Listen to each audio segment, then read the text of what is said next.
পর্দায় দর্শকদের মন অনায়াসেই জয় করে এসেছেন বলিউড বাদশাহ শাহরুখ খান।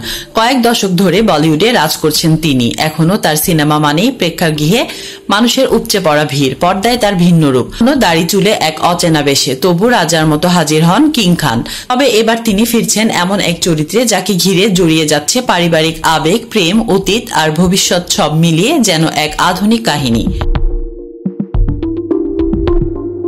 বলিউডে আসছে শাহরুখের নতুন ছবি কিং। তবে কিং শুধু ছবির নাম নয়, শাহরুখের আত্মপরিচয়ও। এই ছবিতে তার সঙ্গে রয়েছেন মেয়ে সুহানা খানও। আর ঠিক এখানেই বদলাচ্ছে দৃশ্যপট। প্রথমে শোনা যায় ছবিটি পরিচালনা করছেন সুজয় ঘোষ, কিন্তু ক্যামেরার পেছনে থাকবেন পাঠান খ্যাত পরিচালক সিদ্ধার্থ আনন্দ।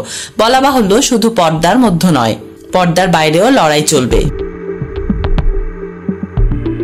আর ঠিক সেই লড়াইয়ের ময়দানেই নামছেন দীপিকা পাড়ুকোন। শোনা যাচ্ছে কিং এ দীপিকাকে দেখা যাবে শাহরুখের প্রাক্তন প্রেমিকা ও সোহানার মায়ের ভূমিকায়।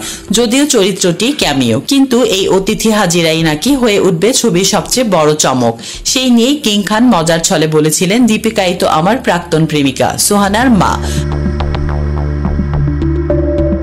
পরিচালনার পালাবদলের পরেও শাহরুখ তার এই প্রজেক্টের প্রতি এতটাই যত্নবান যে বাজেট নিয়েও ভেঙে ফেলেছেন পুরনো রেকর্ড। আগামী মাস থেকেই শুরু হতে চলেছে দীপিকার শুটিং পর্ব। এমনকি সুহানার সঙ্গে একাধিক দৃশ্যর মহড়া ইতিমধ্যেই সেরে ফেলেছেন তিনি।